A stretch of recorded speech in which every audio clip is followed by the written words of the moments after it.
Deputy CM Harsh Sanghavi Somnath પહોંચ્યા। PM મોદીની મુલાકાત પહેલા અધિકારીઓ સાથે બેઠક કરશે। સોમનાથ મહાદેવના દર્શન કરશે અને સ્થાનિક ભાજપ નેતાઓ સાથે પણ હર્ષ સંઘવી બેઠક કરશે।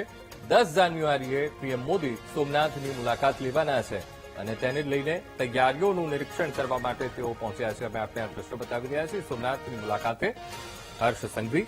આજ મુદ્દે સંવાદદાતા રોહિત ફોનલાઈન પર જોડાઈ ગયા છે। રોહિત, ડેપ્યુટી સીએમ હર્ષ સંઘવી સોમનાથ પહોંચ્યા છે।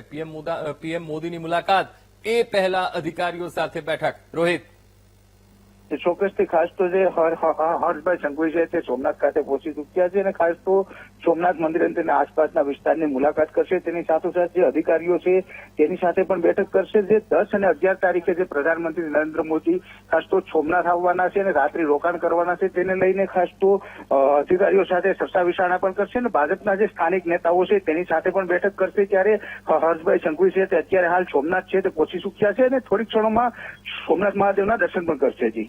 જી બિલકુલ રોહિત, સમગ્ર માહિતી સાથે જોડાવા બદલ આપનો આભાર।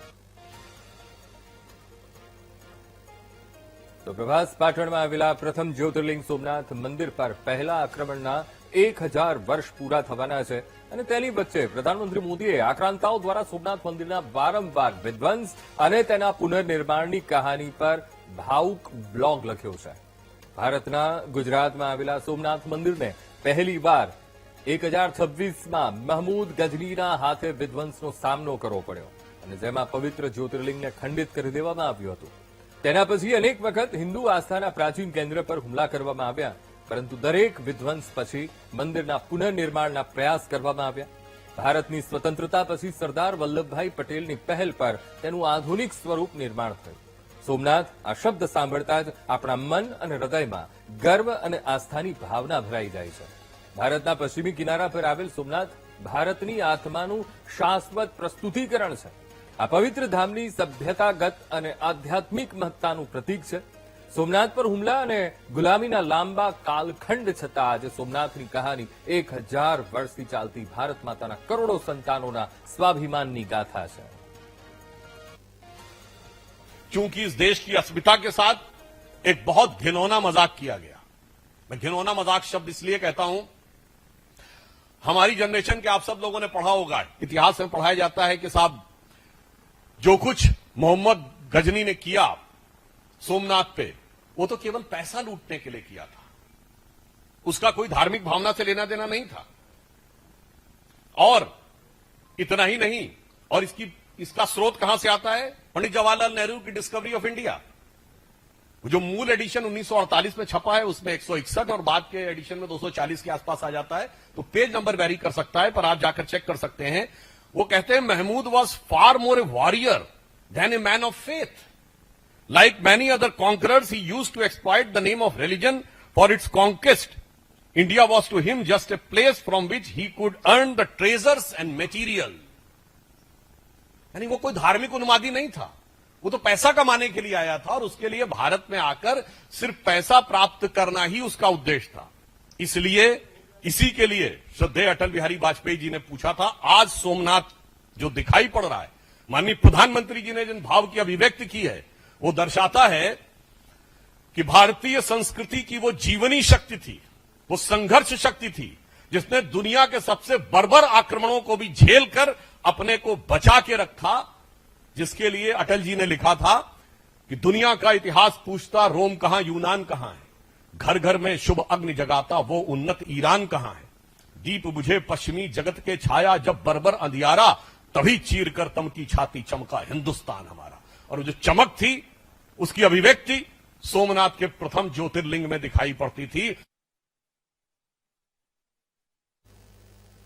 પ્રથમ જ્યોતિર્લિંગ સોમનાથ મંદિર પર ઈસવીસન 1026માં થયેલા વિદેશી આક્રમણને જાન્યુઆરી 2026માં 1000 વર્ષ પૂર્ણ થવા જઈ રહ્યા છે। આ નિમિત્તે કેન્દ્ર સરકાર દ્વારા એક વિશેષ શ્રદ્ધાંજલિ કાર્યક્રમનું આયોજન કરાયું છે। તીર્થ પુરોહિત અને સોમપુરા બ્રાહ્મણ સમાજ દ્વારા પીએમ મોદીના આ પગલાને બિરદાવવામાં આવ્યું છે। મહત્વનું છે કે સ્વતંત્રતા બાદ 1947માં ભારતના લોહ પુરુષ સરદાર વલ્લભભાઈ પટેલે સમુદ્રના જળને હાથમાં લઈ આ મંદિરના પુનર્નિર્માણનો સંકલ્પ કર્યો હતો। લોક ફાળાથી બનેલું આ ભવ્ય મંદિર આજે લાખો શ્રદ્ધાળુઓની શ્રદ્ધા પૂર્ણ કરી રહ્યું છે। ઇતિહાસકાર કમલેશ પાઠકે જણાવ્યું હતું કે 6 જાન્યુઆરી 1026ના રોજ મોહમ્મદ ગઝનવીએ આ મંદિરનો ધ્વંસ કર્યો હતો. તે પછીના સમયમાં પણ અનેક આક્રમણો થયા, પરંતુ દરેક વખતે સનાતન સંસ્કૃતિના રક્ષકોએ તેનો પુનરુદ્ધાર કર્યો. ઉપરાંત અંદાજે 135 વર્ષ પહેલા મહારાણી અહલ્યાબાઈ હોલકરે પણ સોમનાથમાં મંદિરની પુનઃસ્થાપના કરી હતી, જે આજે પણ શ્રદ્ધાળુઓ માટે આસ્થાનું કેન્દ્ર છે. આજે 1026માં સોમનાથજી ઉપર જાન્યુઆરીના મહિનામાં ઈસવીસન એટેક થયેલો, એને જાન્યુઆરી 2026માં 1000 વર્ષ પૂર્ણ થઈ જવા જઈ રહ્યા છે, લગભગ થઈ ગયા છે. અને આ બાબતે યશસ્વી પ્રધાનમંત્રી શ્રી નરેન્દ્રભાઈ મોદીજીએ જે શહીદોને શ્રદ્ધાંજલિનો કાર્યક્રમ આયોજન કર્યો છે, ખૂબ જ પ્રશંસનીય છે. અહીંયા અમે તીર્થપુરોહિત સોમપ્રા બ્રાહ્મણ સમાજના લોકો ખૂબ જ લાગણીનો ભાવ અનુભવે છે. અને આવું થવું જ જોઈએ, જેથી કરીને આવનાર પેઢીઓના મનમાં આ બધી બાબતની છાપ છોડાઈ જાય. અને ઇતિહાસની વાત કરીએ તો સોમનાથજીનું મંદિર તો ઘણા બધા યવનોએ એમનો નાશ કરેલો છે, પણ સનાતન ધર્મની તાકાત એવી છે ને સાહેબ, કે સનાતન ધર્મ એ આજે આપણી સામે જે ઊભું છે એ સનાતન ધર્મની તાકાત છે.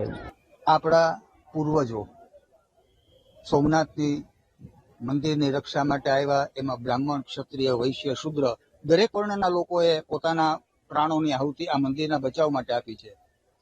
અને જ્યારે પ્રાણની આહુતિ આપવાની હોય ત્યારે કોઈ ઇતિહાસની નોંધ એ પુસ્તકોમાં જોવા નહીં મળી શકે.